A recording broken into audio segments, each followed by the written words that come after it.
necessarily include a God concept. Yes. Okay. Yeah. So why do they want to be hate Nazis? What they do? Probably the hippo. You think the hippo could, in the river? Yeah. I think the hippo would kill, a buffalo. Like nothing. It's big. There's no way to beat that thing. Well, if you kept the hippo in its environment and you kept a polar bear in its Goodbye.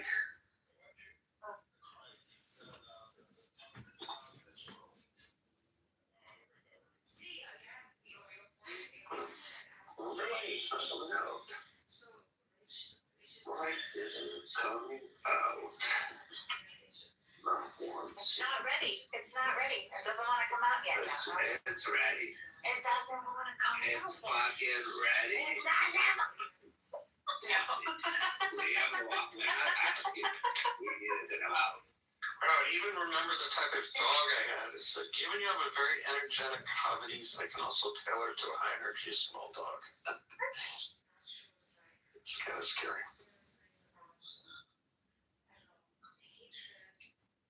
I need to get this fucking thing in the oven. Cheese in the oven? Yeah, I can put the cheese.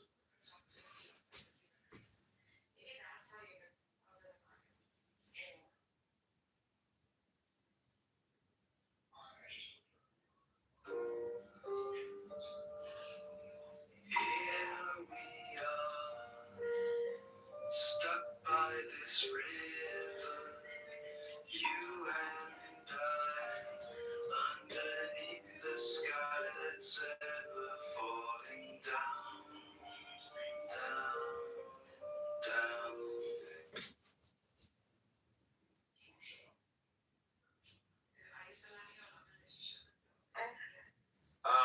My AI is about to get fucking supercharged like crazy. I'm working on it now. Yeah, they came out with this thing now that you could have be proactive. It's really cool. Alexa Plus? No, like Alexa is nothing. No. Salam alaikum. You're using Alexa? Yeah, Alexa. No, I was. I can see why you said that. No, but the open call. Why is that? It's a wrapper that you use on your, that you use with your AI, whatever AI you have. Any AI? Yeah. As long as that, any AI. And it's able to it's an agent, so it can get things done online. It could order things. It could have different agents with different personalities. If you're building a company, for example, it could have a CEO, chief of marketing, and the marketing agent would do all the marketing online for you, writing the blogs. It can do anything. The possibilities are endless. It's hundreds of thousands of people have been using it. Some have been out for a month now, not even. I've heard of it, but the one things I read about it were there were a lot of vulnerabilities. Yeah, there are. You have to make sure because you set it up on a virtual server for like $5 a month. You have to make sure that you have your firewall set up, anti-phishing set up, your IPs protected. But it's not hard. You can actually get it to do it for you too once you install it. So, what do you guys think about my new profile picture?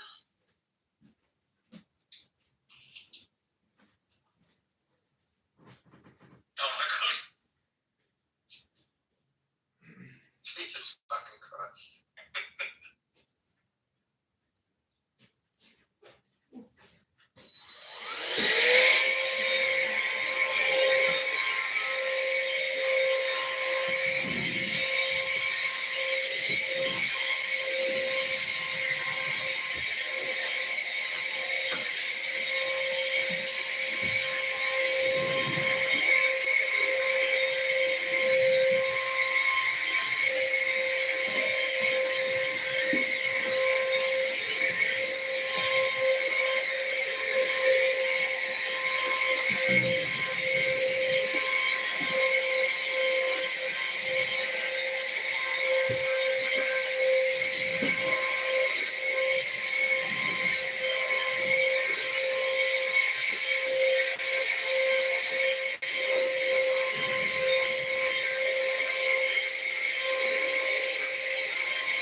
were after me. I was there, and I was at it with Daniel and Sergio, and I think it was Grace that said that you weren't a journalist.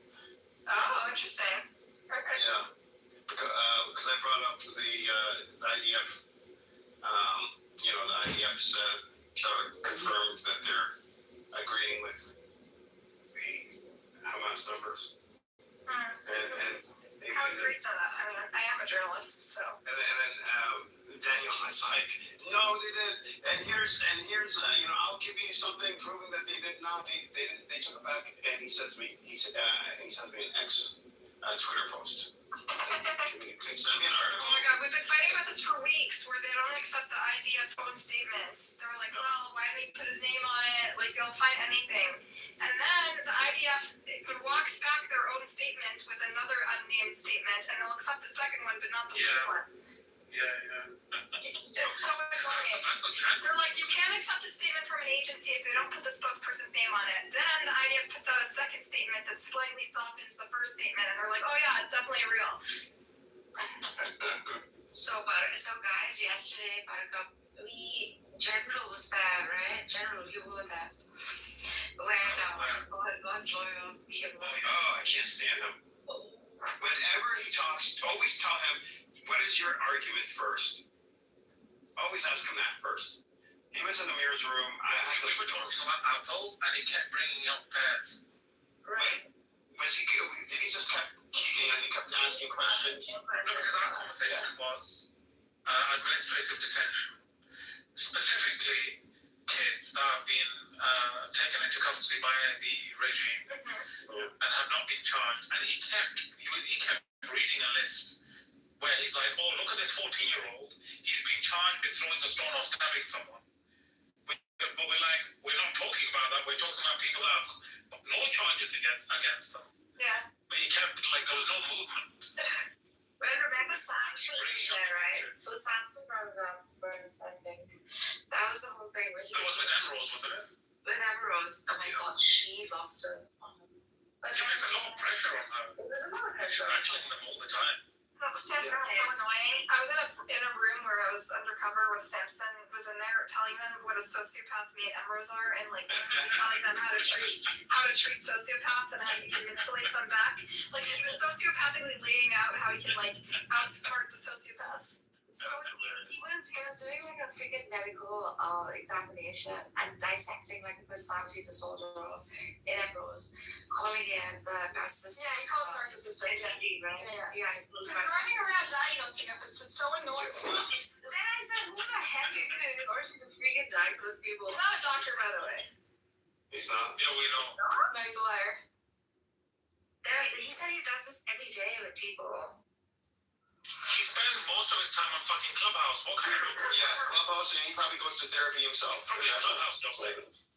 He came in 2 weeks ago at Amir's room. He kept running in and out screaming. I'm like, Amir, what the hell is going on What kind of here? doctor is this? What is this? And he goes, I don't know what the hell he's doing. I was like, he did it 4 or 5 times. Just came in screaming something and then would leave the stage and get out of the room. Come back 5 minutes later. Look at that. So this is his diagnosis. She interrupts. It's her way on the highway. Doesn't allow for others to speak. I mean, these are his freaking diagnoses. And hi, Caleb. Shalom. And this is how he's freaking diagnosing a person behind the screen. Whatever. He's not very good about bringing up evidence, and he was bringing up evidence about Palestinians and what makes a refugee. But the evidence, he doesn't read it. He expects other people not to read it either. Yeah, that's true. But then he does indulge, to be fair to him. He will indulge in a conversation, at least 3/4 of it, before he either forfeits or just directs it elsewhere. He does a lot of, I haven't heard him in 2 months, except for that, what I just told you, he hasn't come up. Yeah, I haven't either. Yesterday I heard him after a long time. So So he's asked. So God's lawyer asked a question, and I want Buttercup to answer this, and I think it was a valid question. She kept silent throughout the question, which I thought was, and eventually she did speak because he kept pushing her. He said from both sides, okay, or not even both sides. He said, has the region experienced terrorist attacks? This is just like a very carbon statement that he's making, right? She didn't answer. Who's she, Emrose? Yeah. Which I was like, it's okay. Just say, and then after asking her like 10 times, he asked me once, and I said yes, because that's the honest answer. And then perhaps it was, I don't know, maybe it was dramatic or something. So She kind of shuts down a little bit, I think. down on those things, yeah. But she's coming from Twitter, where she has a pretty large following. And I follow her on Twitter. She annoys the people there too, I'll be honest. Like, she does, it is her way or the highway. She likes to lecture people a lot. She likes to tell people that correct words, they're only allowed to use specific words that no one's ever heard of, that aren't commonly used, right? Like, I understand the point of not erasing Palestinian identity, but you don't have to say, oh, use this really obscure academic term that nobody is familiar with to describe people who are 40. You know what I mean? Like, I actually think that's a very important thing. Yeah, but she's correct in the narrative. her point, she shouldn't have said she should have said you can call them Palestinian Israelis and not erase their Palestinian identity. She didn't have to say, use this very academic term that no one ever uses or knows what it means. 48 Palestinian doesn't mean anything to most people, so it doesn't make sense to use it. So exactly. Nobody knows. So you use, it's one thing to say don't erase people's Palestinian identity. But it's one thing to say don't erase people's Palestinian identity, but like to say, oh, you can only, you must call me they. It's like, it's the same fucking shit. You know what I mean? Like it just like it's like to nitpick people's terminology just kind of makes it hard to have a conversation. You know what I mean? She gets stuck over and over again over the terminology. Yeah, over semantics, yeah. But she did eventually, I think, open up and say that, well, I was in one of those buses and I got attacked, and I thought perhaps it's like a traumatic experience, and that is why she's like not upfront about it. Which that's what I wanted to say. Like when she pulled me aside yesterday, she opened up to me about some of the war traumas that her family experienced firsthand. Yesterday. Yesterday she was upset at me because she felt people were ganging up on me and she thought I enabled it. She kind of pulled me aside. She was like, "How could you make me? You're the punching bag." She was like really hurt, and she was like kind of crying. I don't know. She was telling me some of the shit that, like, it is. There's really like people that have died in war. It's really like a tough Yeah, it's thing. right there. That's the thing. It's right next to her. she's living it, right? So And she, the 12-day war. I mean, her building it wasn't hit, but it was damaged. And like these are people she knows who are getting like Yeah. who are dying. You know what I mean? So. but also our dynamics of this on Clubhouse, and I think she's learning that. That's why I tried to press her today in a gentler way, so she can understand that we just kind of have a different vibe. But it's not that we're not serious, and it's not like we're enabling Hosperus. Like we can smell one just like she can. I think she's maybe like hearing things because she is stuck in this, echo chamber of people who are Palestinians and Israelis, and this is just like a much more diverse crowd of people are coming from many different perspectives. And Twitter is more divisive though too. So I think she has knee-jerk reactions because that's how it is on Twitter. Any little thing, somebody will get you on. So you have to be ready. are you serious? Is it so debate bro-ish on Oh, big time, huge. the whole thing like starts to look performative at the But they have much more control over the conversation. Like that, I'm not control it.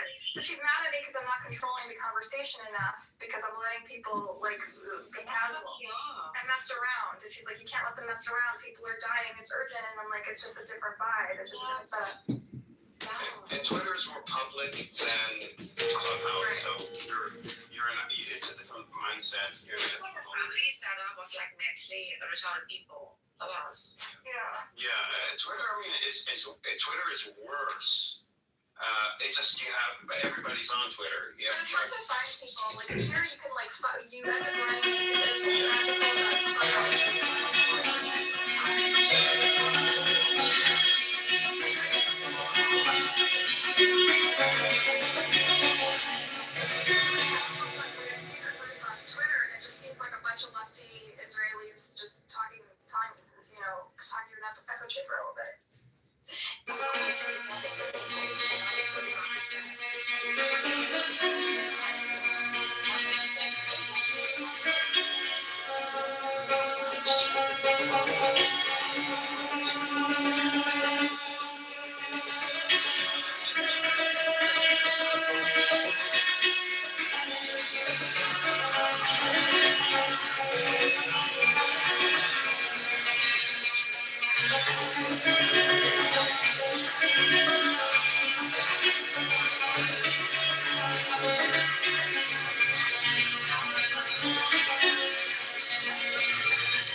Amir? No. Corinth. Amir doesn't know her. It's like you bring like smart people into this room and they don't know who, like, they're not part of all this garbage, like, from. And then of all the people, Michaela comes up, that sexy bag, and she says, I think I heard your names being mentioned in the other room. Who's Michaela? I don't think I know Michaela. Michaela, the older lady who is She's my saxophone. She's so cute. And then she's like, hold on, guys, let me go back and check and get more messages. And I go, what are you doing? It's, you know,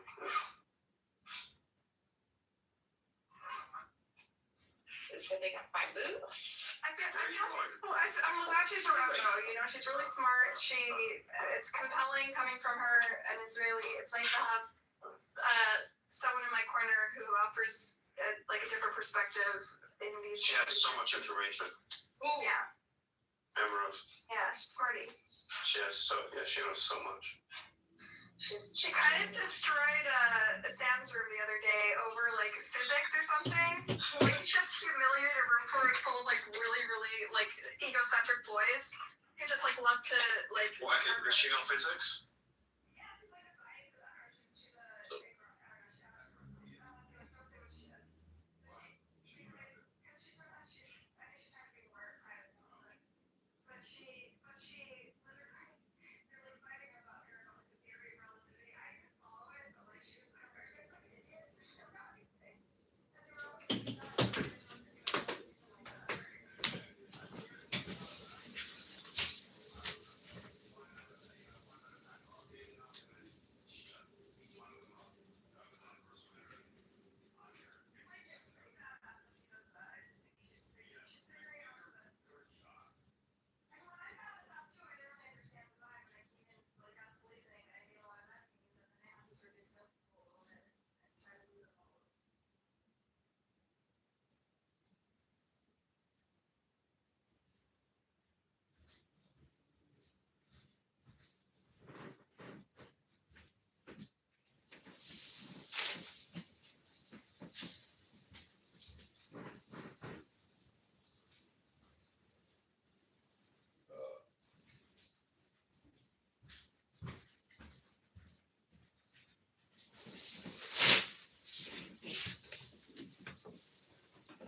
Hello, welcome back to another exciting episode of the Fake British Accent Society.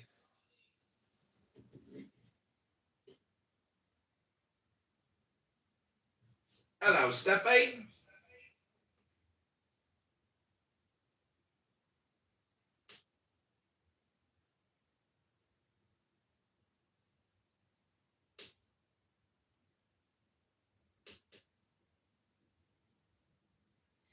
Jeremy Hale is a monkey.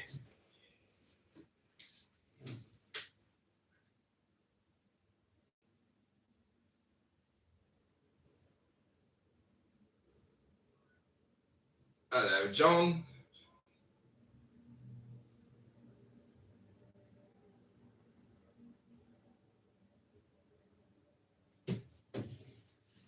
So you got the plus there on your profile. That's excellent. Oh, you're a comedian.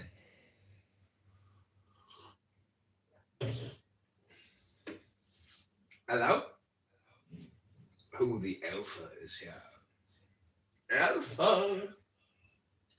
Serendipity. Alpha.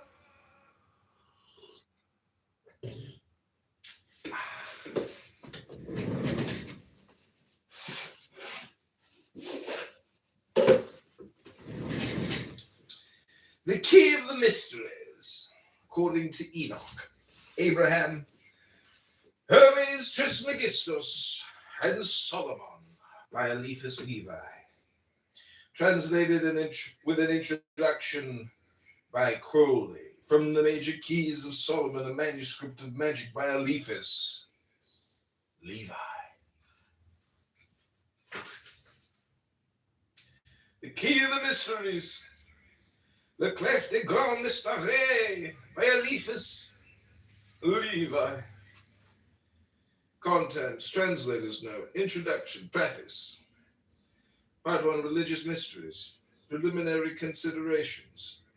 First article, sketch of the prophetic theology of numbers. Article 2, 3, 4, 5. Resume of Part 1, Part 2, philosophical mysteries. Part 3, mysteries of nature. First book, chapter 1, 2, 3, 4. Chapter 2, 1, 2, 3, 4. Chapter 4, practical secrets, introduction. Chapter 1, chapter 2, chapter 3, chapter 4. Epilogue. Printed for the Hellfire Club.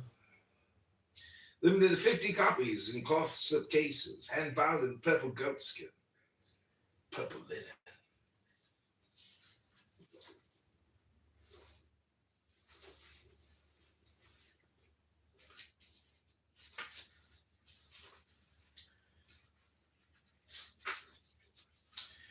The key of the mysteries. According to Enoch, Abraham, Hermes, Trismegistus, and Solomon, by Eliphas Levi, translated with an introduction by Crowley. Religion says, believe, and you will understand. Science comes to say to you, understand, and you will believe. At that moment, the whole of science will change front. The spirit, so long dethroned and forgotten, will take its ancient place. It will be demonstrated that the old traditions are all true, that the whole of paganism is only a system of corrupted and misplaced truths, that it is sufficient to cleanse them, so to say, and to put them back again in their place, to see them shine with all the rays. In a word, all ideas will change. And since on all sides a multitude of the elect cry in concert, come, Lord, come, why should you blame the men who throw themselves forward into that majestic future and pride themselves on having foreseen it? Je de mastre saurait de St. Petersburg.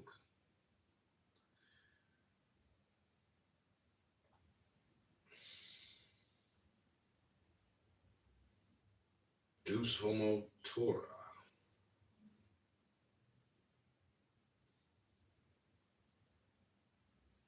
Translator's note. In the biographical and critical essay which Mr. Waite prefixes to his Mysteries of Magic, he says, a word must be added of the method of this digest, which claims to be something more than translation and has been infinitely more laborious.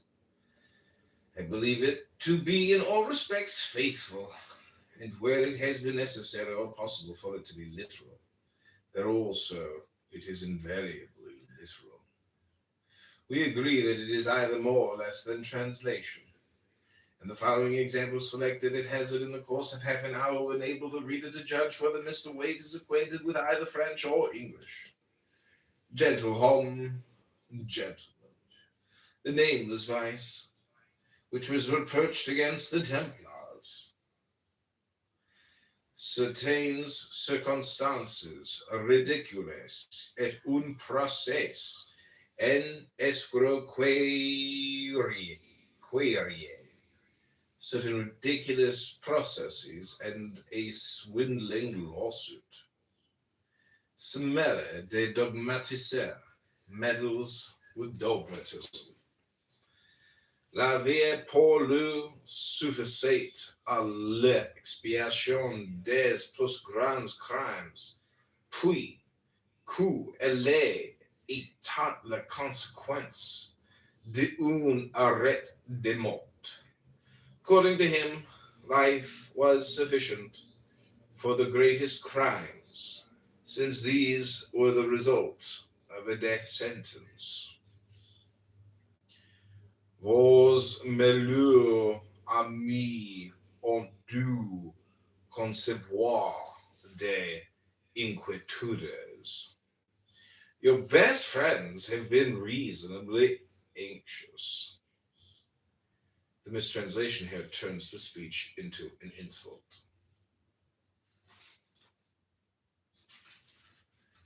The equinox, sacrosanct, sacred and saintly. Auriculaire index. N'avez-vous pas obtenu tout ce que vous demandiez, et plus que vous ne demandiez, car vous ne m'aviez pas parlé d'argent? Have you not had all and more than you wanted, and there has been no question of remuneration? This mistranslation makes nonsense of the whole passage. Eliphas n'était pas à la question. Eliphas was not under cross-examination. Mauvais plaisant, vicious jester. Si vous n'aviez pas, vous deviendrez. If you have not, you may become. This mistranslation turns a compliment into an insult. An awful and ineffaceable tableau. Péripéties, circumstances. Il va fait partie du clergé de Saint-Germain the Auxerrois. He was of the Society of Saint Germain the Auxerrois, brute de tempete, stormy sound. We are obliged to mention this matter as Mr. Waite, by persistent self-assertion, has attained the reputation of being trustworthy as an editor. On the contrary, he not only mutilates and distorts his authors, but, as demonstrated above, is totally incapable of understanding the simplest phrases and even their commonest words. Introduction. This volume represents the high-water mark of the thought of Eliphas Levi. It may be regarded as written by him as his thesis for the grade of exempt adept, just as his Ritual and Dogma was his thesis for the grade of major adept. He is, in fact, no longer talking of things as if their sense was fixed and universal. He is beginning to see something of the contradiction inherent in the nature of things, or at any rate, he constantly illustrates the fact that the planes are to be kept separate for practical purposes, although in the final analysis they turn out to be one. This, and the extraordinarily subtle and delicate irony of which Eliphas Levi is one of the greatest masters that has ever lived, have baffled the pedantry and stupidity of such commentators as Waite. English is hardly a word to express the mental condition of such unfortunates. Dummheit. Its strongest German sense is about the nearest thing to it. It is as if a geographer should criticize Gulliver's Travels from his own particular standpoint. When Levi says that all that he asserts as an initiate is subordinate to his humble and submissiveness as a Christian, then not only remarks that the Bible and the Quran are different translations of the same book, but treats the incarnation as an allegory, it is evident that a good deal of submission will be required. When he agrees with St. Augustine that a thing is not just because God wills it because it is just.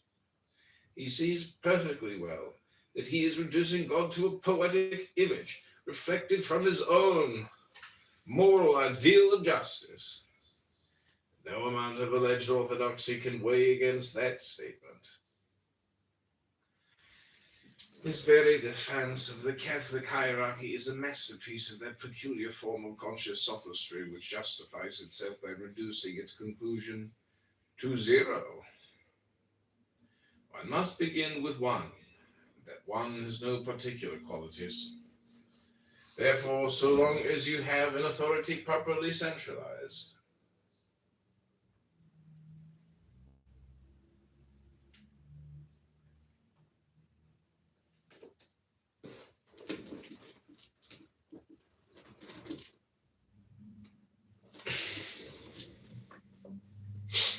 It does not really matter what that authority is. In the Pope, we have such an authority, ready-made, and it is the gravest tactical blunder to endeavor to set up an authority opposed to him. Success in doing so means war, and failure, anarchy. This, however, did not prevent Levi from ceremonially casting a papal crown to the ground and crying, "Death to tyranny and superstition!" In the bosom of a certain secret, Areopagus, of which he was the most famous member. When a man becomes a magician, he looks about him for a magical weapon. Being probably endowed with that human frailty called laziness, he hopes to find a weapon ready-made. Thus we find the Christian magus who imposed his power upon the world, taking the existing warships and making a single system combining all the merits. There is no single feature in Christianity which has not been taken bodily from the worship of Isis, or of Mithras, or of Bacchus, or of Adonis, or of Osiris. In modern times again we find Frater Iehi Aur trying to handle Buddhism. Others again have attempted to use Freemasonry. There have been even exceptionally foolish magicians who have tried to use a sword long since rusted. Wagner illustrates this point very clearly in Siegfried. The great sword, no thong, has been broken, and it is the only weapon that can destroy the gods.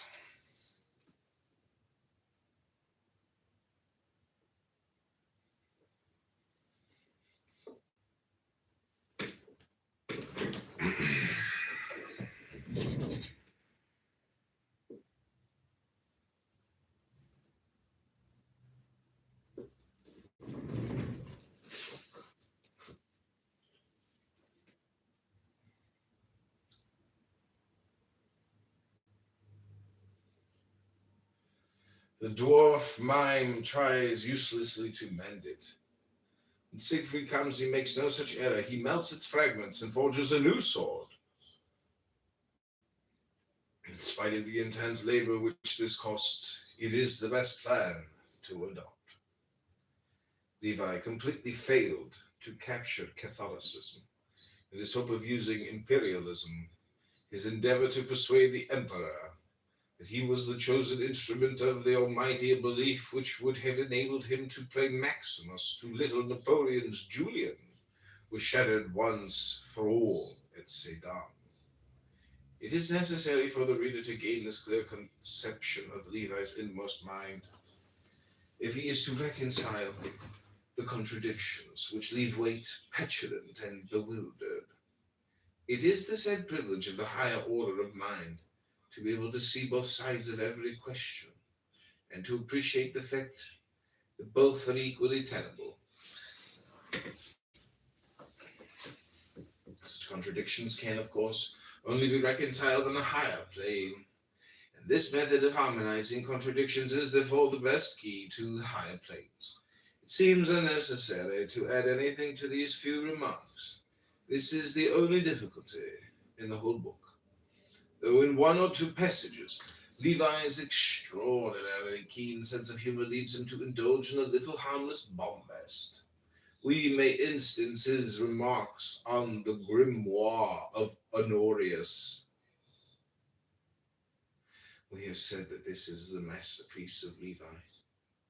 He reaches an exaltation of both thought and language which is equal to that of any other writer known to us.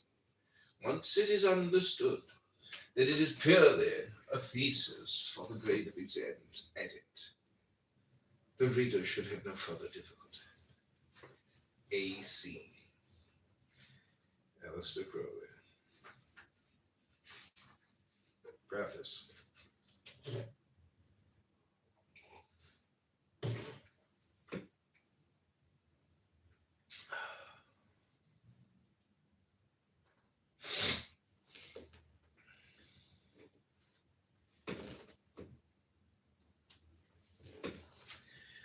At the brink of mystery, the spirit of man is seized with giddiness. Mystery is the abyss which ceaselessly attracts our unquiet curiosity by the terror of its depth. The greatest mystery of the infinite is the existence of Him for whom alone all is without mystery. Comprehending the infinite, which is essentially incomprehensible, He is Himself, that infinite and eternally unfathomable mystery, that is to say, that He is in all seeming, that supreme absurdity in which Tertullian believed. Necessarily absurd,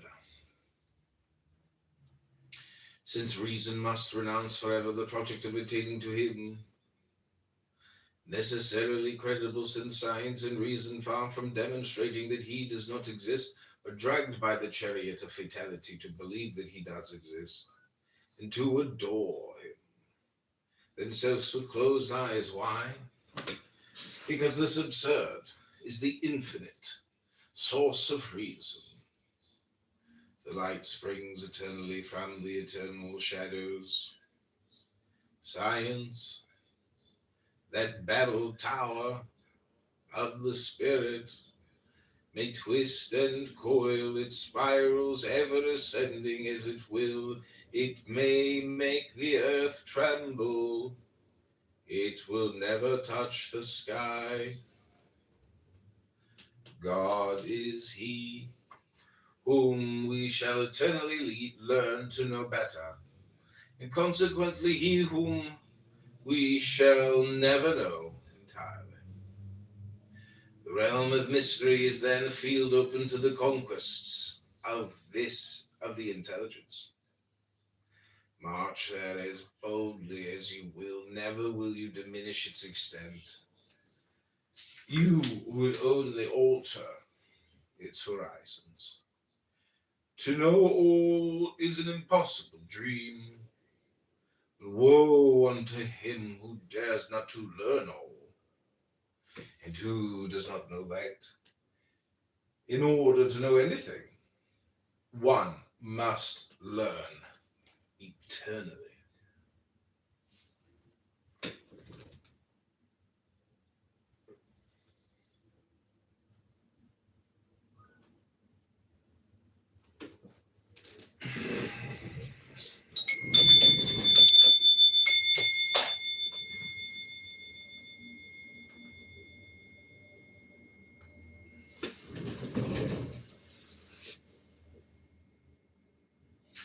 They say that in order to learn anything at all and anything well, one must forget it several times.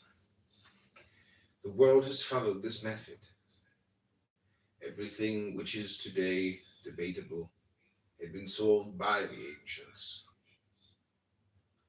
Before our annals began, the solutions written in hieroglyphics had already no longer any meaning for us.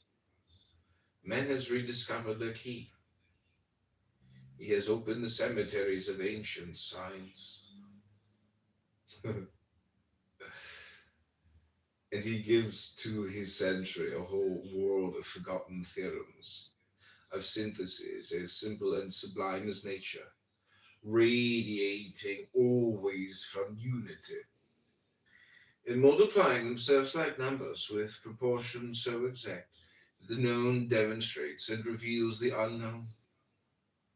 To understand this science is to see God. The author of this book, as he finishes his work, will think that he has demonstrated it. Then, when you have seen God, the Hierophant will say to you, turn round, and in the shadow which you throw in the presence of this Son of Intelligences, there will appear to you the devil. That black phantom which you see when your gaze is not fixed upon God. And when you think that your shadow fills the sky,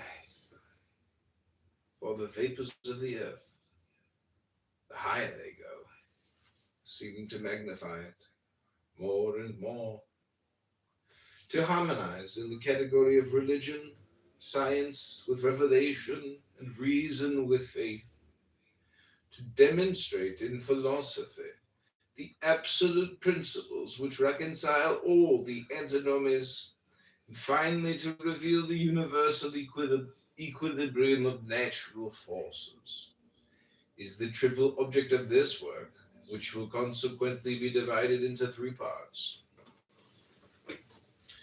We shall exhibit true religion with such characters that no one, believer or unbeliever, can fail to recognize it. It will be the absolute in religion. We shall establish in philosophy the immutable characters of that truth, which is in science reality. In judgment, reason. And in ethics, justice. Finally, we shall acquaint you with the laws of nature, whose equilibrium is stability.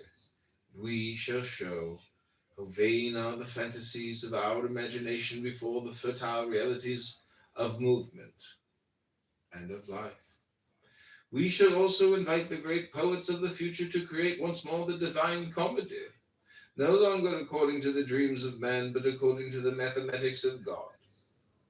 Mysteries of other worlds, hidden forces, strange revelations, mysterious illnesses, exceptional faculties, spirits, apparitions, magical paradoxes, hermetic arcana. We shall say all, and we shall explain all.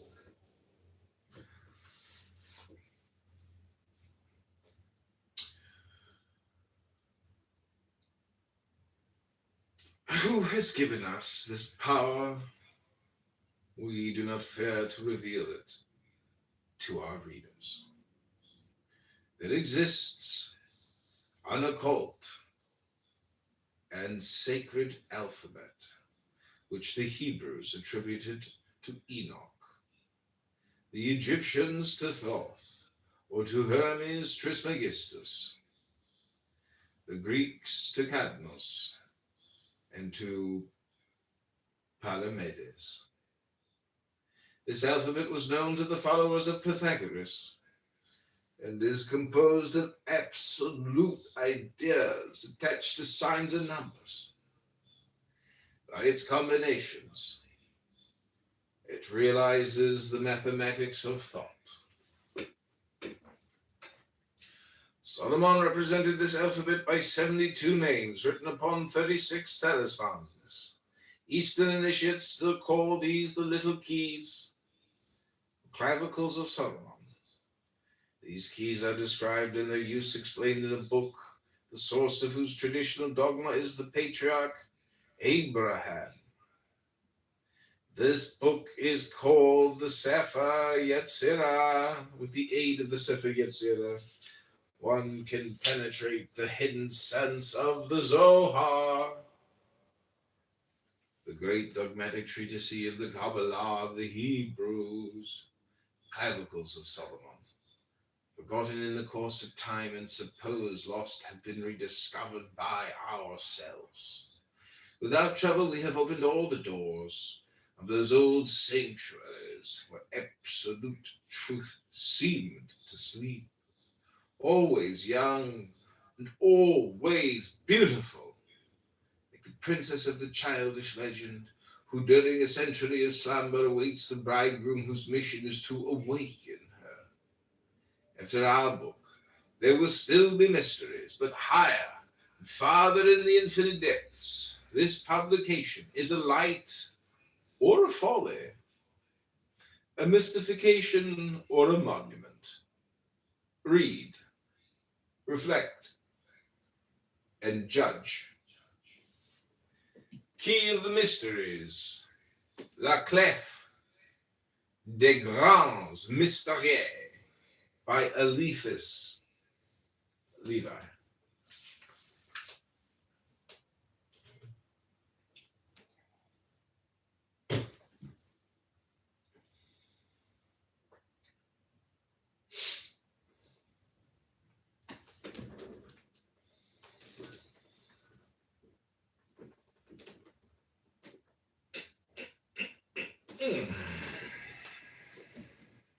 Part 1. Religious Mysteries. Problems for solution. 1.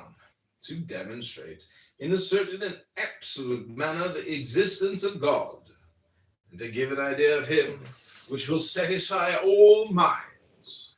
2. To establish the existence of a true religion in such a way as to render it incontestable. 3. To indicate the bearing and raison d'etre of all the mysteries of the one true and universal religion. 4. To turn the objections of philosophy into arguments favorable to true religion. 5. To draw the boundary between religion and superstition, and to give the reason of miracles and prodigies. Preliminary considerations. When Count Joseph de Maistre, the grand and passionate lover of logic, said despairingly, "The world is without religion," he resembled those people who say rashly, "There is no God." The world, in truth, is without the religion of Count Joseph de Maistre, as it is probable that such a God as the majority of atheists concede does not exist. Religion is an idea based upon one constant and universal fact. Man is a religious animal. The word religion has then a necessary and absolute sense. Nature herself sanctifies the idea which this word represents and exalts it to the height of a principle. The need of believing is closely linked with the need of loving. For that reason, our souls need communion in the same hopes and in the same love. Isolated beliefs are only doubts. It is the bond of mutual confidence which, by creating faith, composes religion. Faith does not invent itself, does not impose itself, does not establish itself by any political agreement. Like life, it manifests itself with a sort of fatality. The same power which directs the phenomena of nature extends and limits the supernatural domain of faith, despite all human foresight. One does not imagine revelations, one undergoes them, and one believes in them. In vain does the Spirit protest against the obscurities of dogma. It is subjugated by the attraction of these very obscurities, and often the least docile of reasoners would rush to accept the title of irreligious man. Religion holds a greater place among the realities of life than those who do without a religion, or pretend to do without it, affect to believe. All ideas that raise man above the animal, moral love, devotion, honor, are sentiments essentially religious. The cult of the fatherland and of the family, fidelity to an oath and to memory, are things which humanity will never abjure without degrading itself utterly, and which could never exist without the belief in something greater than mortal life, with all its vicissitudes, its ignorance, and its misery. If annihilation were the result of all our aspirations to those sublime things which we feel to be eternal, our only duties would be the enjoyment of the present, forgetfulness of the past, and carelessness about the future.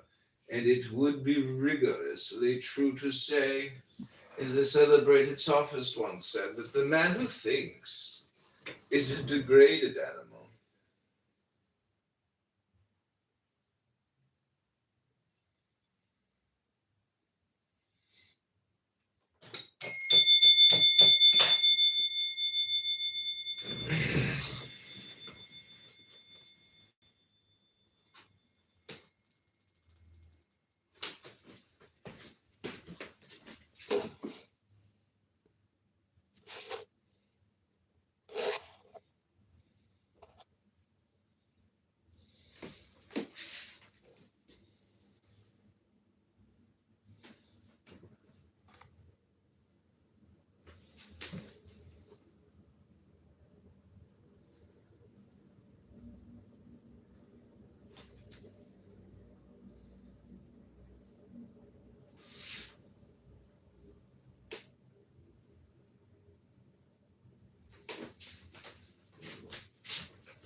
Moreover, of all human passions, religious passion is the most powerful and the most lively. It generates itself, whether by affirmation or negation, with an equal fanaticism. Some obstinately affirming the God that they have made in their own image, and others denying God with rashness, as if they had been able to understand and to lay waste by a single thought all that world of infinity which pertains to his great name.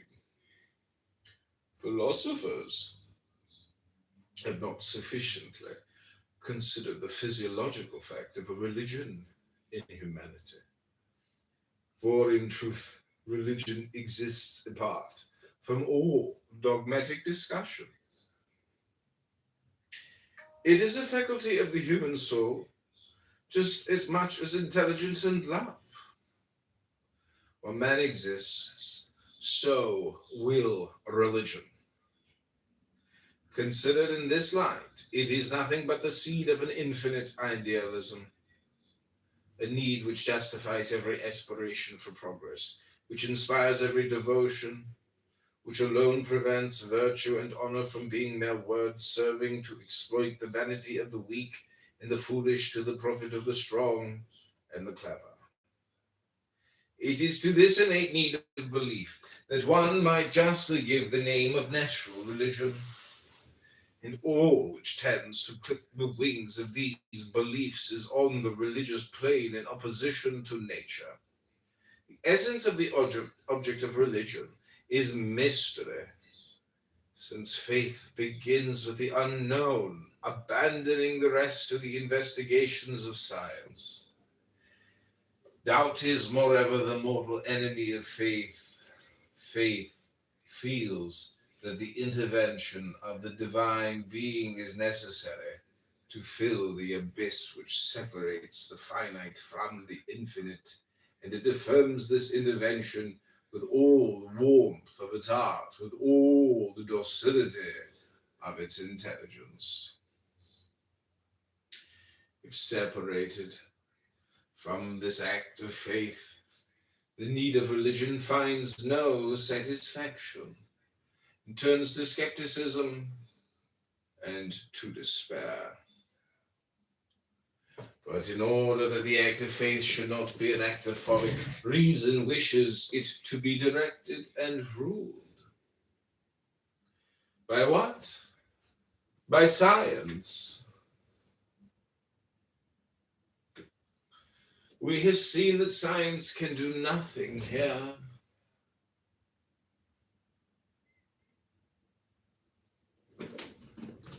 By the civil authority, it is absurd. Are our prayers to be superintended by policemen?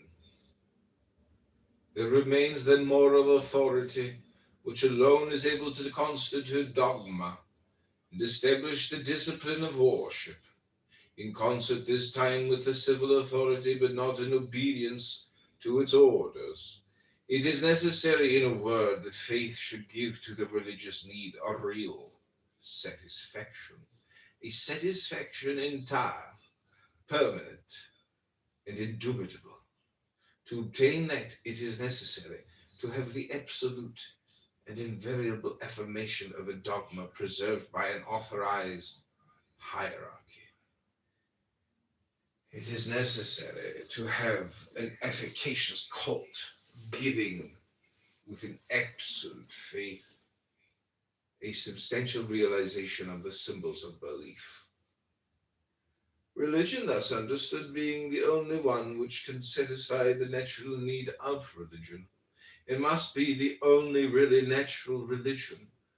We arrive without help from others at this double definition that true natural religion is revealed religion. The true revealed religion is the hierarchical and traditional religion, which affirms itself absolutely above human discussion by communion in faith, hope, and charity, representing the moral authority and realizing it by the efficacy of its ministry. The priesthood is as holy and infallible as humanity is subject to vice and to error. The priest, qua priest, is always the representative of God. Of little account are the faults or even the crimes of man. When Alexander VI consecrated his bishops, it was not the poisoner who laid his hands upon them, it was the Pope. Pope Alexander VI never corrupted or falsified the dogmas which condemned him, or the sacraments which in his hands saved others and did not justify him. To all times and in all places there have been liars, criminals. But in the hierarchical and divinely authorized church there have never been, and there will never be, either bad popes or bad priests. Bad and priest form an oxymoron. We have mentioned Alexander VI, and we think that this name will be sufficient without other memories as justly execrated as his being brought up against us. Great criminals have been able to dishonor themselves doubly because of the sacred character with which they were invested.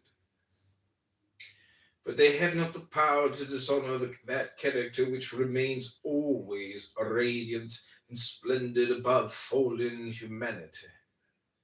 We have said that there is no religion without mysteries. Let us add that there are no mysteries without symbols. The symbol being the formula or the expression of the mystery only expresses its unknown depth by paradoxical images borrowed from the known. The symbolic form, having for its object to characterize what is above scientific reason, should necessarily find itself without that reason. Hence the celebrated, perfectly just remark of a father of the church: I believe because it is absurd. Credo pia absurdum. If science were to affirm what it did not know, it would destroy itself. Science will then never be able to perform the work of faith, any more than faith can decide in the manner of science. An affirmation of faith with which science is rash enough to meddle can then be nothing but an absurdity for it, just as a scientific statement, if given us as an article of faith, would be an absurdity on the religious plane. To know and to believe are two terms which can never be confounded.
Anyway, so yeah, Wednesday, did you know Mike?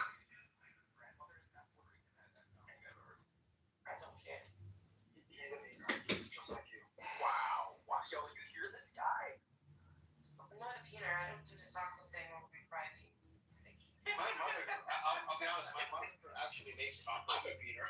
Right? You're not a beater, you're a chickpea. Chickpea. Honk, honk. Welcome to the circus, everybody. I'm so happy to be here with all the clowns. Rabbanu Shalom, good Shabbos. I'm glad to see such an auspicious group of clowns that have gathered together. Hello? Hello? Hello? I'm in a tent. It's a circus. Hello? Hello? People have spent the whole day here talking to Ambrose endlessly. Endlessly. Ambrose, oh, everything's going okay there. Everything's going great in Ambrose's brain. Hello? Hello? Yeah, same with Buttercup. Things are going great. Endlessly dooming on live stream Clown House. Repeating the same little factoids of the keyword of the day. Genocide! Occupation! Free Palestine! Free Palestine! Ooh, somebody's a little triggered! Hello? Hello? Hello? Hello? Hello? Hello? Hello?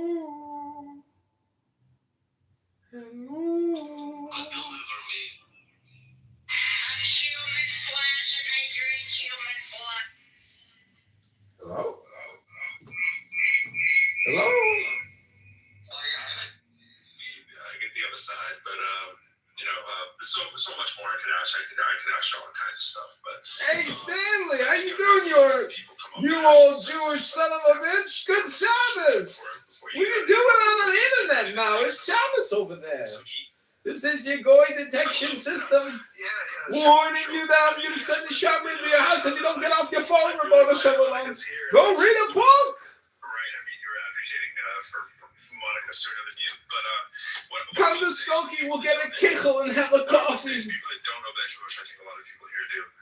Benjamin Not has many a people refrain know what a kichel which is these generally days. is It's like a 16 cookie. It goes back to with the A straws. delicious sugar Just cookie. find a way to- Kichel. It's very irritating. Then we'll have some matzo ball soup For bringing the and some conversation kreplach back to where once you notice he and a gets corned arrested beef multiple sandwich, times. maybe pastrami.